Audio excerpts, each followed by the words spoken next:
Hi, and welcome to the Green with Tiffany podcast. I'm your host, Tiffany Page, and in this show, we'll explore topics of sustainable living, all aspects of health and wellness, of people and planet, and how we're all interconnected.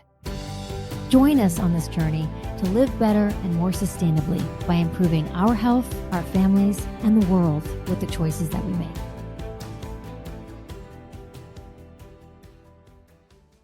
Hi, and welcome to a new episode of Green with Tiffany. I'm Tiffany Page, and I have a very special guest, Rob Greenfield. He is an activist, a humanitarian, an adventurer, and really dedicated to leading the way of a more sustainable and just life and world. And he takes on these extreme projects that really highlight and draw attention to global issues and inspire change. So if you are listening, I'm doing this one as a video because I really want you to see this visual. It is like nothing you've ever seen. Yeah, we're going to talk about that. He's also a writer, a speaker, and just an all-around great guy. Really leading by example. He is a dude out there making a difference, and my friend, Rob Greenfield. All right, nice to be here with you, Tiffany. I'm so happy you're here, Rob. Okay, we're going to right away address the elephant in the room, or I should say trash suit in the room. This is incredible. So you started this on Earth Day. Yeah. And I get to be here now for the finale. This is day 30. Yep. Okay, so tell us about this project and where you're at with it. The average person creates about 5 pounds of trash per day, but for most people it's pretty out of sight, out of mind. You know, we just throw it in the garbage can and never think about it again. And so I wanted to create a visual that shows just how much our trash adds up as one person. For the last 30 days, I've been living like the average person, eating, shopping, consuming. But the catch is I've had to wear every piece of trash I've personally created, and I'm up to 72 pounds of trash. That is wild. So now I know personally that you don't live like this normally, and you probably don't eat or drink some of these things either. Yep. So this is just what like the average person does. Yeah. So as you know, my goal is to live in a way that's in alignment with the earth, and that includes creating as little trash as possible. But for the month, I've just been floating along in the breeze of consumerism, just kind of simulating the life of what you see in the movies, what you see in the news, just sort of your typical, the American dream, you could say. And that's the reason why, is if I just lived my normal life, there wouldn't be a whole lot to see.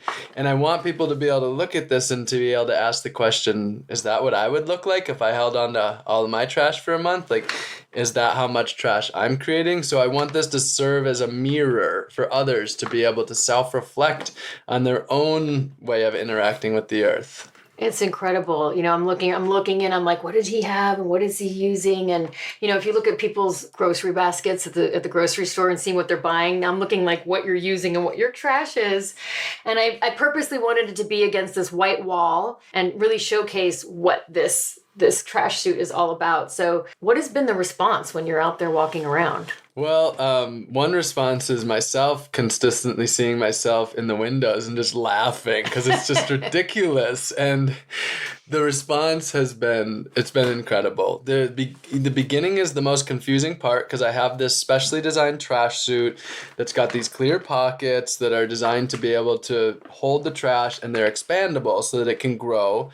So day one, I just have this huge plastic suit on with a few pieces of trash, and it's just like, okay, what are you doing? And it took about 7 to 10 days before the visual started to be powerful. And then about 4 or 5 days ago, it was like, wow. I mean, it's even I myself every day am astounded by the amount of trash I'm wearing. 72 pounds of trash I'm wearing at every single place that I go, whether I go grocery shopping or out to eat or go to the mall, or if I want to go to the beach, everywhere I go. And it's been, I would say, the number one feelings that I've been hearing from people are shock, intrigue, curiosity, and then that a lot of the time leads to the next step of inspiration, like the wake-up call to instantly like, wow, that's what I'm doing. Thank you for showing me, and I'm totally going to do something about this. Which is your goal, right? That's like to inspire the change. So if you're hearing a little bit, if you're listening and hearing a little bit of ruffling, it's because he's wearing the suit, and actually he's quite quiet in comparison to what I think I'd be hearing. I'm trying not to move too much. If I really move, That's what you hear when I'm walking down the street with every step.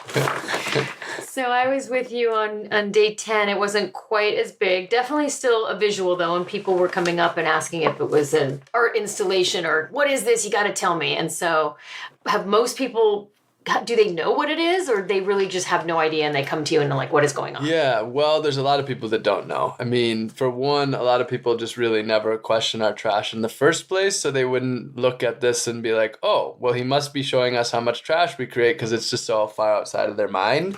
A lot of people really want to hide it. They don't want to think about it. You know, our society has designed our trash systems to be out of sight, out of mind, to create the idea that there's in a way that you can just throw things away. So there's definitely a lot of people also who have just been just darn right confused. Like, what is this guy doing? Of course, there's plenty of people that have confused me as someone who, you know, have assumed that I have a mental illness of some sort, or people that assume that I'm experiencing homelessness. But then they hear me talk and they're like, oh, okay, I see he has a point. And one of the most powerful things was to see people that went from disgust, because there's a lot of people who looked at me with disgust over the last month, and to see them go from disgust, because people are disgusted by their trash, and they go from disgust to 10 seconds later wanting to take a photo and be like, I love it! So that's been amazing to see how this visual has been able to turn people around. What a huge dichotomy. That is wild. So, and you've been on some, you know, I've seen you on the news now with this. What are you going to, do you know what you're going to do now after day 30? I mean, you're done with it, but what are you doing with it? I can't believe it. I'm on day 30. It's like hard to imagine. It's kind of maybe setting in that that I could actually go for a walk tomorrow without the trash chute. I could propel my body forward without the burden of consumerism with every step. That will be a relief. And to go swimming. So what I'll be doing is I'm going to be touring California. So I'm doing San Diego, La Jolla, Laguna Beach, and then Venice or Ventura, Santa Barbara, Santa Cruz, San Francisco, Oakland. And I'll bring the trash suit. I'll wear it in all of these cities. So kind of bringing it on tour and doing more media and, you know, social media. And just now the suit is, it's shocking and the visual is really eye-catching. So now my job is to get out there and continue to shake people up. Amazing. Well, now it really is like an art installation because you'll be taking it and showcasing it. Yeah. So I wanted to share how I met Rob, which is kind of a funny story. I met him on Twitter, actually. Yes, Twitter. And at the time, that extreme project where you were showcasing was dumpster diving. And you were showcasing how much food waste is happening in the world. And I wanted to see this for myself. I didn't know. And so we went on, he escorted me on a dumpster dive for the first time. And I was all for it, but Rob doesn't really wear shoes too much, or not at all usually. And we went in this dumpster and we were going to do a dumpster smoothie. And I wanted to have, more encased food. And I tell you, the dumpster we went in wasn't as grand as some of the ones I've seen photos of. It was a little dirty. It was the Stumps in Point Loma. Okay. So it was a grocery Yep. store, big dumpster in the back. And we hopped in. I had boots on up to my knees, but he was barefoot and, it kind of had like just random stuff in there, like loose lettuce. It had like a melon, Yep. but it did have like a couple bananas, an apple that he picked up and ate. And we took, some of that produce and we ended up making a dumpster smoothie. And so that's how we met. And we've been fast friends ever since. Yep. And then you had your tiny house, which was in Southern California. And what was it, like 50 square feet? Yeah, 50 square feet. It was little. And so I came and did a little tour, but he had a really nice outdoor space with that. Yeah. And he was composting and he had a little garden. And then he had the compost toilet, which was the human manure. Is that right? So yes. I got to experience that as well. Yeah. So you turned me on to these kind of more extreme, well, at the time I consider them more extreme ways. I'm a green girl, but when I met Rob, I actually felt bad because I felt like I wasn't doing more and I had to do what Rob was doing and baby steps. Some steps are better than no steps. And I don't know. I find it a little harder for a girl, but I'd like you to tell me what you think of what you find along the way. I mean, you were talking about, I think I read that you had like 111 possessions. Yeah. And what are you down to now? Like 40? Well, I got it down to 44. 44, okay. But currently I don't have 44. Yeah, but I have like 44 in my makeup bag, right? Yeah. So like, how do you do it? How do you do it? So, but I am mindful, right? Like, I think the biggest thing is to start to be aware. Yeah, one right, bit at a time, for sure. of what you're using and doing. Like when you and I first met, I think it was 9 years ago, I was living in a 3-bedroom apartment and I had the biggest room in the apartment at first. I think maybe when you and I met, I had already moved into the closet. But, for me, when it comes to like simplifying and downsizing our life, it takes a lot of work. I mean, so many of us, we have been somewhat trapped into this rat race. Like so many of us, we didn't grow up with this idea that we were just simply complete human beings the way we were. We grew up with the idea that we needed to prove ourselves with the material possessions that we had. And so it's a lot of work to get out of that indoctrination. And for me, it's always recommending people to start where they are, to embrace who they are, and to go one step at a time from there. And that's all we can really do. And some of us, we have the ability to take like a bunch of steps per week. Some of us, it's just one step per week, but one step at a time, breaking free from consumerism and replacing that with deep relationships, with a connection to the earth.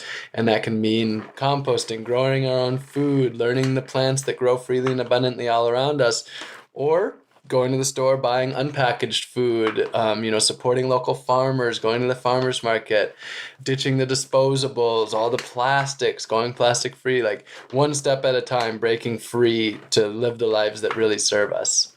Yes.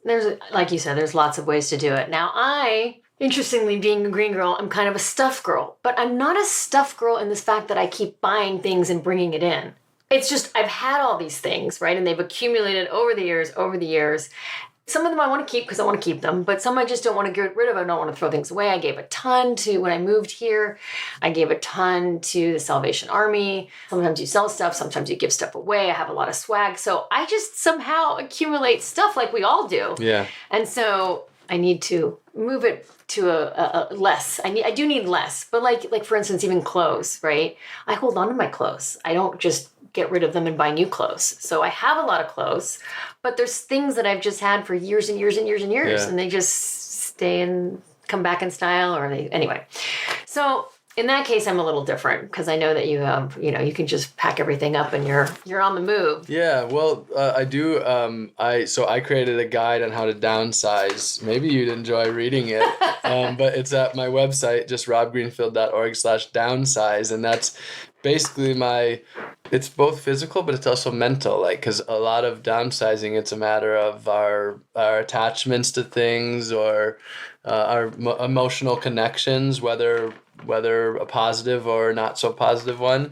And so this guide helps people with, breaking free from those things, and where it serves us, great. The idea is to have nothing. The idea is to have things that truly serve us, and then the things that don't really serve us, removing those from our lives in a way where it allows the space for us to be living beautiful, wonderful lives. That's so true.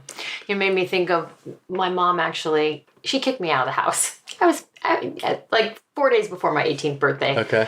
And I left with just my bag. Now I had a big tote bag. Even then I had a lot of stuff in there. So luckily I had like all my important paper. I had all my stuff that I needed with me, but I didn't have any clothes. I just left with the clothes on my back. Yeah. So actually I was probably more like you back then than now, but then she wouldn't let me have any of my belongings. And so I had to kind of deal. And so on one end, maybe that was a good thing, but maybe that was like, I'm just thinking of something why I want all my things, right? Because I want my things, I gotta hold on to my things, Yeah, it's often a security. Yeah. Our stuff is a form of security, so yeah. That's interesting, yeah. So you were talking about, one of the other projects that you kind of completed was the growing your own food and foraging 100% of your food. Yes. And you take on these projects that are time consuming, right? It's amazing. Like 30 days with this, and that's on the shorter side of what you've done. So you did this for a whole year. Yes. Well, that's one thing that I've learned is that a quality existence takes time. Like to put healthy food into our bodies means spending multiple hours per day cooking and eating and, chewing. We have to chewing our food, like a real true quality existence. And for me, it takes time, but it's beautiful time. It's time well spent. So that project was, for 1 year, I was the opposite of this. Could I step away from capitalism? Could I step away from the global industrial food system and actually grow and forage every bite for the year? Not just your vegetables and fruits, but even every calorie, all the fat, all the protein, down to even every grain of salt. I harvested my salt water from the ocean, boiled that down, and that's how I got my salt. Wow. So down to every bit, figuring out how I can connect with the earth to meet all of my nutritional needs, but also medicine. My food was my medicine. So I grew 100 different foods in my garden and foraged 200 different foods from nature. And all food is medicine when it's coming from the earth. So it was all medicine, but even, for me, raising bees and then harvesting elderberries and making my own elderberry syrup, or my gingers and turmerics, or all the different wild herbs, even my medicine. It was a time-consuming project. I was doing 20 to 80 hours a week of food, whether it was being in the garden, foraging, processing food, eating, and then of course there was documenting the project and all of that. But it was very time consuming, but it was the most beautiful immersion in my food. Like now, everywhere I go, I can see food growing freely and abundantly all over, where other people just see weeds, and I see like nutritious plants everywhere. That is so amazing, especially now. I mean, more people, even with COVID, people have hopped into a camper and have gone cruising across the country and living with less. And people are talking about growing their food with, food prices going up and inflation and food shortages. And you kind of have all that knowledge. It's amazing. I think, and the area I live in here, I mean, there's beautiful plants. I don't know if you've walked around and foraged. I don't know what you could eat here. I mean, obviously there's fruit like lemon trees and orange trees, but there's so many yards. And I think that whole everybody's front yard could really be food. It is really amazing. So a lot of people would say like, the only way to feed the planet, the population, is through this mass industrial agriculture. And it's just ultimately a really informed thing to say. The reality is that just in the city of Los Angeles alone, if we transformed our lawns into gardens, lawns are the number one most irrigated crop in the United States. So we put more water into our lawns than any other single crop. If we were to transform just our yards into gardens, we would be fruit and vegetable self-sufficient.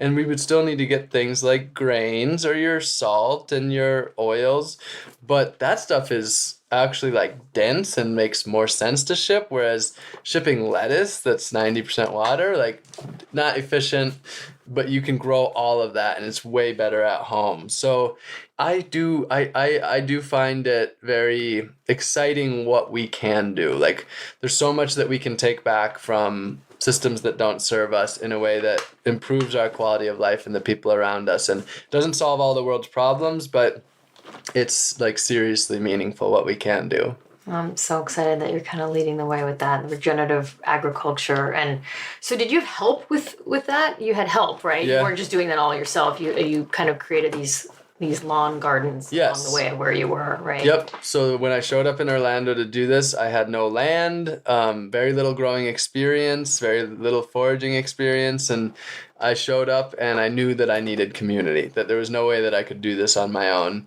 And how I started was I turned people's front yards into gardens. I found people who would just love their yard to be turned into a garden, but weren't going to do the work themselves because they were busy or because they didn't have the knowledge or the resources. So I quickly had a list of a few dozen people who wanted me to turn their yard into a garden and where I could eat all the food I wanted. And so I ended up turning 6 yards into gardens, and that was my grocery store for the next year, just the 6 gardens around. It was all possible because like every bit of knowledge that I gained was knowledge that other people had long before me. And it was just a matter of accumulating that knowledge all together to be able to fully support my food needs, which took a lot of research and a lot of crunching numbers and figuring out like how many pounds of sweet potatoes do I need to plant in order to make sure I make it through this year. But it was, just an accumulation of all the knowledge that's already around. Did you crunch the numbers right? Yes. I had an abundance of, I ate 700 pounds of sweet potatoes that Whoa. year. I never ran out of calories or greens. I had an abundance. I had plenty of almost everything to be able to share it. That's amazing. So you had like community fruit trees, you have free seed library. So during that time, I launched some community programs that I've been doing for, I guess most of them for about 5 years now. Community fruit trees is where we plant fruit trees in publicly accessible places where anybody can, pick from them and enjoy the fruit. And the idea is to reduce food insecurity, but also just increase people's level of connection to the earth. Like, it's a very powerful thing to be able to just walk down the sidewalk and have food growing freely and abundantly, and be able to, for a lot of people, see it. It doesn't have to come from the grocery store. And then there's the Free Seed Project, which is where we provide seeds to people who don't generally have easy access to seeds. And we send out seeds to 10,000 people per year. And it's a garden starter kit. So it's got like 20 varieties of different greens and herbs and veggies and flowers. And with this one little envelope, they can start a small to medium sized garden. So that's the whole idea of the year of growing and foraging on my food. It's like, it's partly just that I'm having a lot of fun and experiencing life, but it's also that I'm always trying to find ways to help others be able to gain the freedom from the systems and bring that back to community sovereignty, to food sovereignty, and to just a personal connection with ourselves and with our communities. So important. Did you have, you grew up in a small town in Wisconsin. Yep. Did you have like an aha moment that made you want to choose to care about these things? Or was it how did it come together? Well, so I was living a very consumeristic lifestyle for my teens to my mid-20s. I was very focused on material possessions and financial wealth. I had a goal of being a millionaire by the time I was 30. That was like a central goal to my life. So I was very much pursuing the American dream.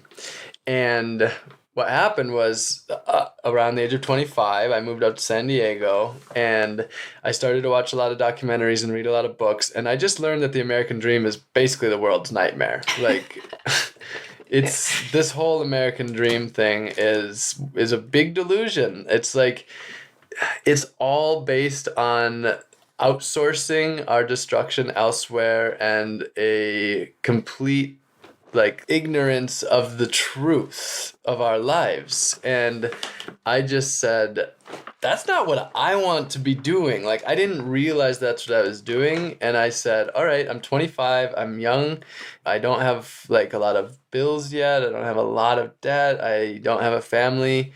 I have the ability to radically change my life, and that's what I did. So there was no big moment of enlightenment. It was just that I started to educate myself, and I just said, well, now that I know, there's no going back. I'm going to change my life, and there's no buts about it. I'm just not going to be sold this story by the corporations for the next 50 years. I want truth and freedom and sustainability. To me, is freedom. It is the right thing in the sense of not destroying our earth, but it's also just living truth and freedom, and that's the most foundational thing to me. It's amazing that you realized that so early on. Everybody's in their own time, but that's pretty early, because sometimes people have already gone through it, kind of been in the rat race, thinking that attaining everything is going to make them happy, and then realizing everything that you realized. But then it's harder to almost roll It back, is. right? The more you're in it, the harder it is to get out. I look at it as like a spider web, a web of consumerism, and they're all connected together. You have the more credit cards and bank accounts and investments and stuff and bills and debts and, relationships that are based on consumerism. The more that this is all wrapped together, weaved together, the harder it is to break free. And for me, even having not been in it as much as others, it was still a full-time job to educate myself and to break free from it. Like, I was spending 40 plus hours per week educating myself and taking actions to break free. So they've really got us in there. It's possible to break free, but like, any idea that it's going to be easy and that it's not going to take work it's just not true. It takes work. Being green is work. Once you get there, though, it's not so much work anymore because you've built up systems and you have your new norm. But it takes work to break free from the system, and but it's absolutely rewarding and beautiful work, and I just don't see another option but to do the work. That's very impressive. I mean, you don't have credit cards. You don't live in the same way that the average consumer does. So How do you do that? Like, how do you get through? I mean, even to check in a hotel, maybe you don't do that, but Rarely. You need a credit card, right? So you just do everything differently so you kind of have to unlearn everything you've learned. Yeah, right? It was an unlearning and then a learning of a new way. Like, one of my wake-up calls was Mark Boyle, the moneyless man. He was over in Ireland and he was doing a year of not using money. And that was like, wow, you can do that? And he was definitely one of my wake-up calls of like, okay, how do I demonetize my life? How do I figure out how to meet one more need and one more need without money? And that's community, that's love, that's friendship, that's family. Like, how can we exchange our skills, our resources in a way that we meet each other's needs without having to bring in money or outside corporations and such? And it's not like I give you this and you give me that. This is a lifestyle of, we're living in a way where we are freely sharing and not saying, because I'm sharing this with you, I want that from you. That would be more of like a barter system, which I'm all for, but I'm more for just trying to exist in a way where we just start to share our resources and our skills freely and abundantly. And the thing about doing that is you're not giving up anything because you're sharing your passion, your skill with others. So for me, living with less money is not about scarcity. It's actually about abundance. It's about an abundance of community. It's about an abundance of a relationship with the earth, and it's abundance of embracing all that the earth provides to us freely without asking us for anything, and how we can live with the earth in reciprocity, where we actually are giving back while we're receiving at the same time. What an amazing mindset that is. It's just like a shift. It's just perspective, right? Yeah. Of what people think to what you can change it to. That's amazing. I wanted to go quickly back to the dumpster dive, because I don't think I touched on the fact that you've been in, I don't know, over 1,000 dumpsters across 25 states, which is obviously a really big deal. But I wanted to really showcase that it wasn't about dumpster diving. There are people that do that regularly. I think they're called freegans, and they can actually live their life choosing to have their food from a dumpster that's usually wasted. But you were doing it to showcase how much food waste there is in the US, which is like, the number is incredible. I think it was like $160 billion worth of food, and the amount of like 108 tons. I've read different things from 80 tons to 108 tons. But either way, all those numbers are they're shocking to know that much food is wasted. And now we're talking about food shortages right now. And there should be no food shortages. That shouldn't exist. Yeah, one of the things that I've heard numerous people that I respect say is there's no shortage of food, there's a distribution problem. We produce enough food in the United States to feed 2 entire U.S. American populations. There's like 320 million Americans, and we produce enough food to feed over 600 million Americans. So there is no shortage of food. But the thing about our food system is that it's not a food system. It's a money system. Why are they producing food? To make money. It's just a commodity for them. So of course they're going to waste it because it's designed into the system. So of course what we need to do is radically transform the system. But as far as dumpster diving for food, yeah, the idea is that for so many people, like the idea of dumpster diving for food is like, the only reason they would do that is if they had no other option, like they were totally down and out. But when you actually look in a dumpster and you start to see that you can eat like a king or a queen, and that you can be, I mean, collecting $1,000 of the food a day and anything you want, it's another one of those shocking ways of like flipping 180 for people, of seeing, going from the idea that this would only be something that someone would do if they had no other option, to instead look at this amazing abundance, the absurdity of it. The joy, though, it's joyous. I love dumpster diving, but also the absurdity of our waste at the same time. So it's very, like, dumpster diving for food in a very visual way is very, much in alignment with this project of wearing all of my garbage. It's a way to shock people, to wake them up. I think there's a theme here. I like to shock people with garbage of different sorts. You're a modern day Oscar the Grouch, completely different. No Grouch, great guy, very friendly, but all about the trash. I mean, it is. I know I said that our dumpster dive wasn't like as visually shocking, and I'd seen some of your photos of other ones where, I mean, cases of food or drinks were just thrown away, that were perfectly good. So if you were worried about, it's been in the dumpster, like completely enclosed, sealed, everything. I mean, just wild. And it's just kind of unbelievable that is part of our culture. And so even we were talking about expired dates versus sell by, and I know people that once it expires, like in the trash it goes, because that just helps them focus on, I guess, cleaning the refrigerator out or whatever the case is. And stuff lasts way longer. I keep all my expired stuff and eat and drink it, and it's fine, right? Absolutely. The key is that most of them don't say expiration date. They say sell by date or best by date or suggested sell by date. So keep in mind, suggested means it's a suggestion. Best by doesn't say poisonous after. Sell by doesn't say throw in the garbage can after. Like, look at what those words say. And those dates even were created by the manufacturers originally, as you know, just for themselves. They weren't creating those for us for the people to see. It was just for stocking and things. And then it became something that it's not, which is this idea that the food is dangerous or bad after. So the key, again, is it's about common sense. And when I say sense, I mean our nose, our eyes, our touch. Because when you learn to connect with your food, you don't need to read numbers. You can just look at it and you can know. And that's the same with like foraging. People are like, well, how do you safely forage?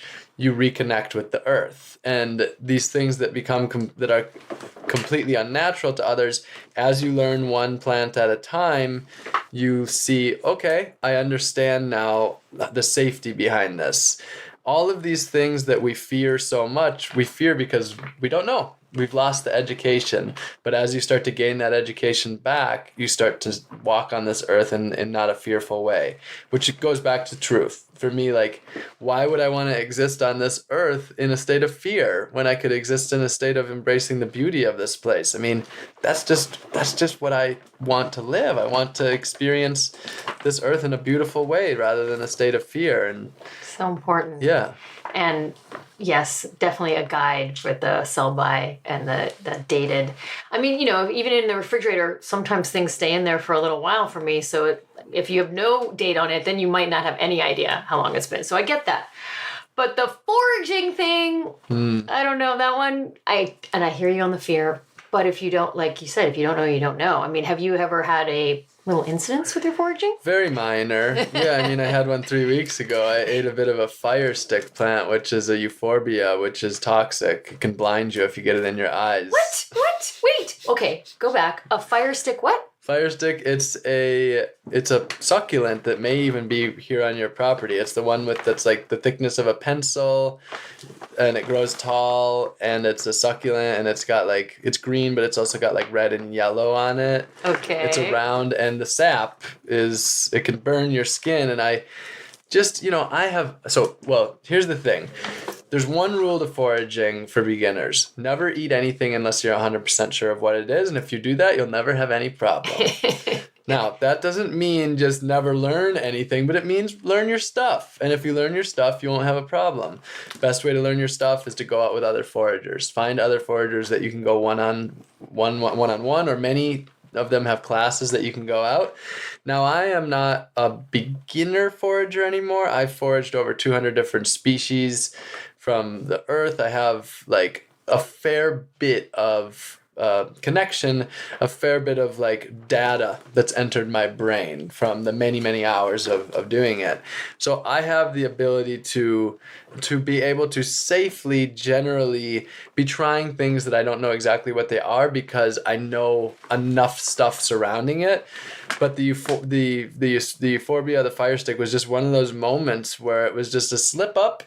And I was pretty nervous. Did you think it was something else? No, I just was tasting it. I was just tasting something that I didn't know what it was. And then my mouth started to burn a little bit. My throat started to burn. And I was like, this isn't a great burn. I'm going to look it up. And then I saw that it said, like, sometimes people go blind if you get it in your eye, and it can burn your whole mouth. And I was pretty worried. But then I called my plant wizard friend, Eric Joseph Lewis, and we talked. And he was like, yeah, you're definitely fine if you're, and I was like, I will say though, the second half of that day, once I realized I wasn't going to die, was a really good day. That's a really good day. I love the term plant wizard. That's a cool name. Yeah, look him up. Eric Joseph Lewis. He is a wizard. Oh my gosh, that's amazing. All right, well maybe I'll go foraging with you. You'll have to show me that fire stick, since you're saying it's here. Yeah, which nobody would stick that in their mouth normally. But some of the things to start with is nasturtium, that's growing all over. The orange flowers that are in a lot of people's yards, those are nice and spicy. Lamb's quarter, it grows all over, and that's relative to quinoa, and that's growing all over Los Angeles, wild. Of course, there's your fruits, like your lemons and your oranges and things like that, and there's like pineapple guavas that are growing, dandelion and plantain. There's a lot of things where once you learn them, they're easy, and you'll start seeing them everywhere. And one thing that some of my friends suggest is just eating one wild thing a day. And whether that's picking one apple or one lemon, one wild thing a day, and it's a really nice way to each day make sure you have that connection with the earth. I do like that though. That's nice. We have a lemon tree, and there's quite a bit of citrus trees around the neighborhood. And sometimes they're not that easy to get to. So if you are taking it, people might be like, "What are you doing on my property?" So that's unfortunate, and people should have a little sign out. Yeah. Feel free to take it. Knock on the door. A lot of times I knock on the door and I say, especially if I see fruit on the ground, I'll knock on the door and I'll say, "Hey, I was walking past and I noticed that you have lemons on the ground, and I'm wondering if maybe I could take some from the tree." Or I would even say sometimes, like, I'd be happy to clean those up and help out a little bit, and I'd love to take some lemons as well if you'd be cool with that. And usually they're like, "Yes, please," because I have more than I can eat, and I feel guilty with them falling to the ground. So more often than not, the response is actually that you've just come to them, of service to them, rather than actually being a drain. You're actually adding value to their life. That's nice. You had a couple of avocados in the back. And I don't know if you know, but they got carried away by a squirrel. We have it on video. He has it in his mouth, an entire avocado. It's hilarious. Go squirrel. Okay, so one of your other projects that you did, well, there's so many, but I don't know, the bike tour. Mm-hmm. Was that 4,700 miles? Yeah, the first time, yep, I did. And so I biked across the country 3 times, which I'd love to bike across the country again. It's like the Forrest Gump, like walking. You did the bike tour. And again, community helped you with that, right? Yes. So people opened their homes to you to stay. Yeah. Did you camp, or did you stay in people's homes? Yeah, I like to live my life by a combination of what people would call self-sufficiency. I would call it resourcefulness and building your skills, and then also community. I don't, like, some people look at my life and they just are like, "Oh, he's a mooch," because he actually receives help from other people. But I also help other people. It's about exchanging. And so, unfortunately, we've been taught in the society that you are supposed to be able to meet all of your needs on your own without needing any help from anyone. Like independence is the idea. And I don't want independence. I think independence is ultimately a delusion, because behind every dollar we spend, we're depending on someone. We're just outsourcing it and we're just pretending it's not there. So biking across the country, I always carry my tent and sleeping bag and water purifier, and I can, pretty much exist largely on my own.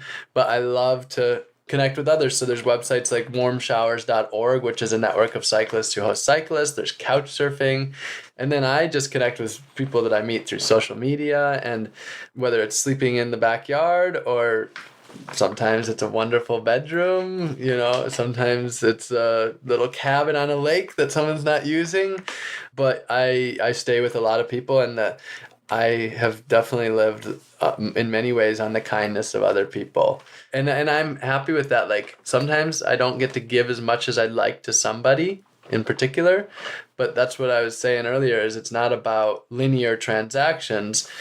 This person gave more to you than you gave to them, and you give more to someone else than they give to you. And it's about creating that cycle of giving rather than the linear giving. It's more of a circular giving. I think that's pretty great, and it brings community together. And I think it's more accepted or thought of when you travel abroad, because when I've gone places, you go out a group of people, somebody knows somebody, and now you're all introducing each other, and you're from all over.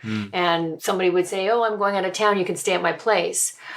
But that didn't happen so much here as I lived here. Yeah. But it always happened abroad. People were just so excited, maybe because you were American and they were from another place, and So it's really just the same concept, really. It is. And again, it's like you staying with them is a favor to them at the same time, because they're excited, because you're a traveler and they're interested, and you're bringing joy to them as well. And that's what I love about crossing through these small towns in the United States on a bicycle out of bamboo or hitchhiking.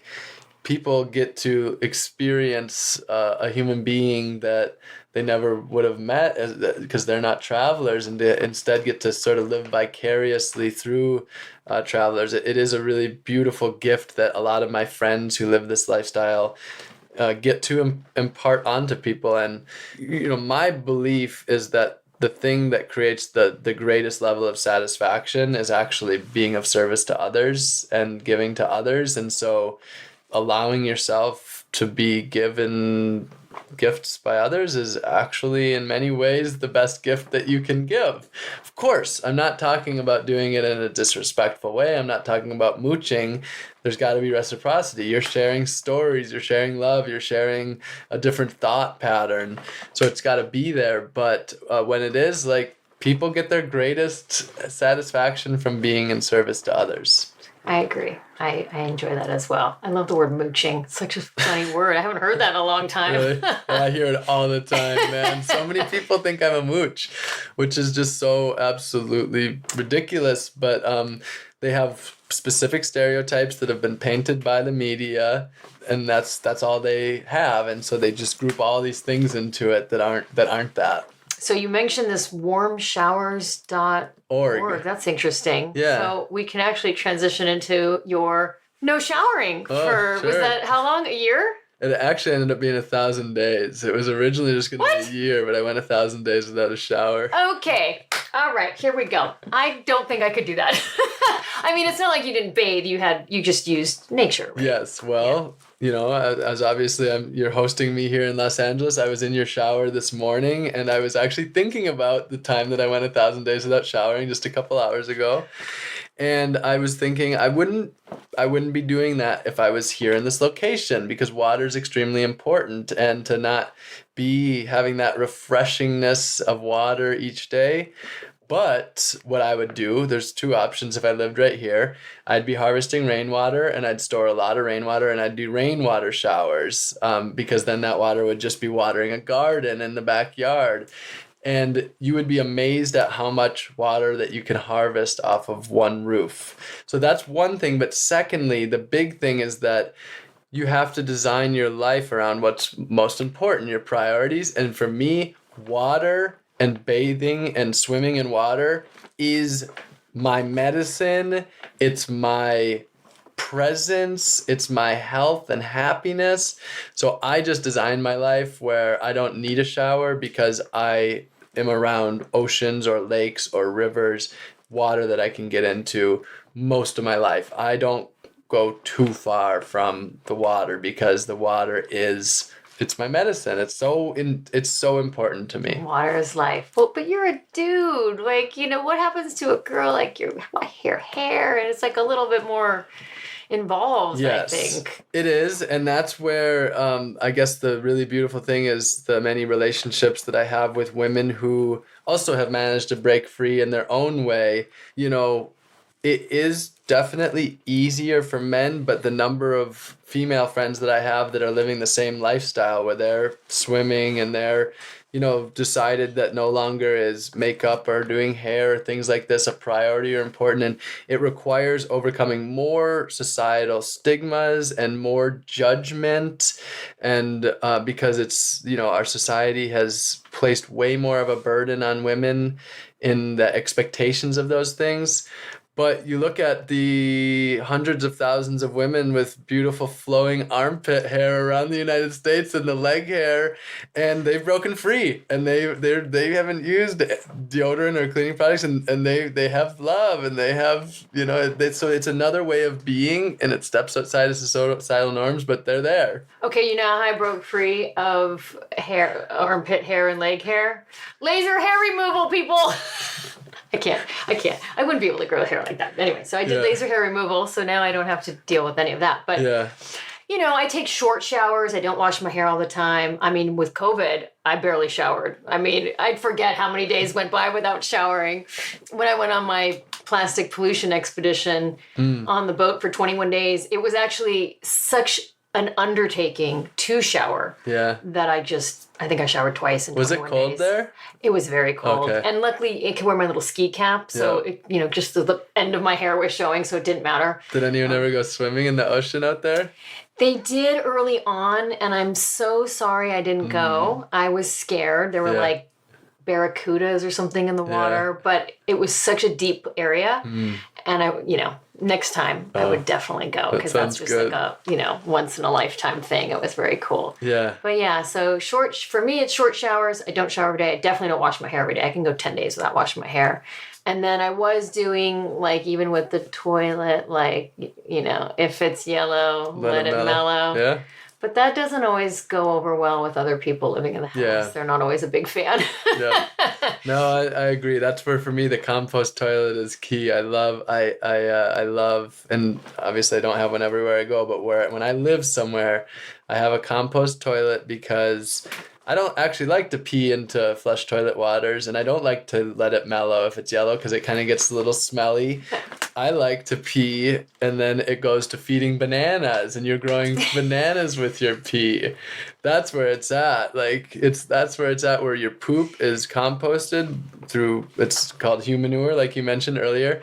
And your poop ultimately turns into apples, obviously through the soil. There's no poop in your apple, but everything we eat was partially created by poop and dying animals and dying plants and fungi breaking things down. It all is in one form or another. And so for me to have that transformation right on site where I'm not sending this resource, because I say resource, our poop and pee is not waste. It's only waste once we choose to call it that. In permaculture, there's a saying which is, waste is just a resource out of place. They're all resources. And for me, my poop and my pee, that's a resource to grow food. And instead of it being the problem, it's the solution, which is another big thing in permaculture, is that let the problem be the solution. That's amazing. So I read that there's like 12 principles of permaculture. So you studied permaculture now. Yeah, I mean, I took my permaculture design certificate back in 2016, and I would definitely recommend it. It's a very eye-opening way of looking at the world. I mean, I just remember one thing that I learned, like, imagine a tree. You have this solid organism. Imagine like a redwood that's 5-6 feet wide, bigger than this trash suit. And it's built with carbon, and you think like this tree is being created by the ground, but it's actually sucking carbon out of the air, and that's what turns into the tree trunk. The tree trunk is coming from thin air. And that's one of the things that I look at with permaculture is it's actually like really deeply like thinking about our systems, and so it's about systemic change. It's about questioning our systems. It's not just about growing food. It's about reshaping our society and our communities, and it's a powerful thing that I would definitely recommend to people to look into and to learn some permaculture ways. That's amazing. Yeah, there was that movie, I don't know if you saw it, The Biggest Little Farm. Oh yeah, very inspiring. And that was when you said this, the problems becoming the solutions. Like they really did that. They kind of like on the job training and learned how to do that in their 7 years of making this farm completely regenerative. Yeah. Amazing. Yeah, I think the ducks eating the snails, the problem was snails. Then what did they do? They brought in ducks, which actually ate the snails that didn't have any work for them. And then the ducks probably brought in some revenue of somehow, whether it was eggs or eating them. I don't remember. But yeah. Very cool. So we've got this trash suit. We're on day 30. We're gonna, so you're gonna do some talks, and I'm so excited that you were here to share this with me, because being on our dumpster dive many years ago, and then you wrote books. Wait, you wrote books. Making a Difference with your bike. Yep. Your bike tour, and then you have a new children's book. Tell us about that. I really enjoyed it. I think even though you have it geared towards children, and it's not like toddler children. Yeah.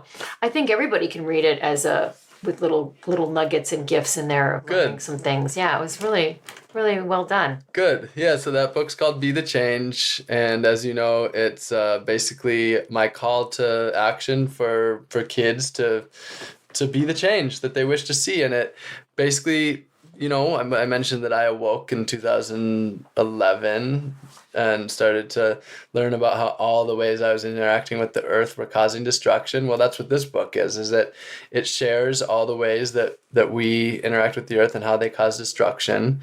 So it shares the problem. Each chapter starts with the problem. Then it's what have I done to raise awareness about it and show that another way is possible. And then the third portion of the chapter is what are the solutions? What can you do? So it's meeting them in real life. I'm not telling these children that everything's fine and everything's gonna be fine. I'm honest that we're in difficult times.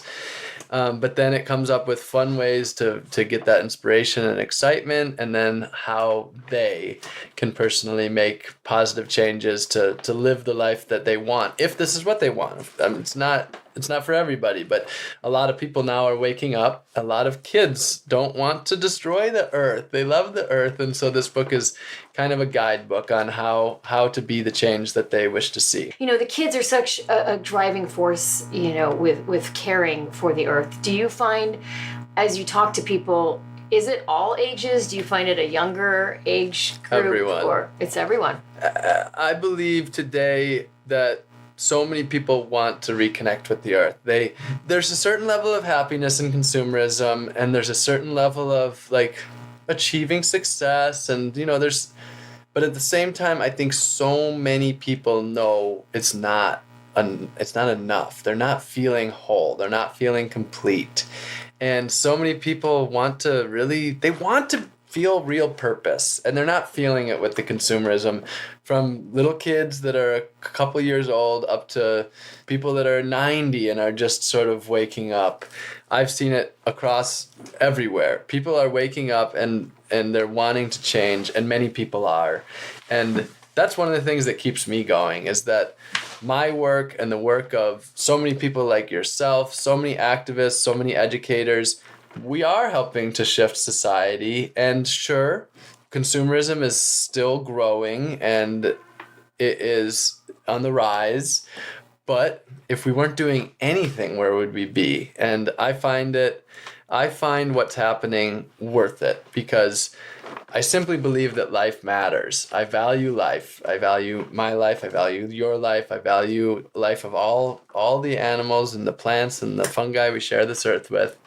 And I can't do anything that's going to be solving everything, but I, as one person, can live in a way that improves the quality of life of people around me and helps others to do the same. And that's meaningful. Whether the earth goes down in flames or not, that is a meaningful existence. And that's what I will continue to do and inspire and help other people to continue to do that as well. Well, you have a very important message, and you definitely walk the walk, even though it's hard to walk the walk in this suit. But I think, if anything that COVID did, I mean, many things, good and bad, but when you're not allowed to go outside, you want to be outside, taking walks, I think it shifted people's perspective to see things differently. And even as, you're talking about downsizing, I was traveling a lot for work. I haven't been on a plane since February of 2020, so I've been saving on the energy there as well.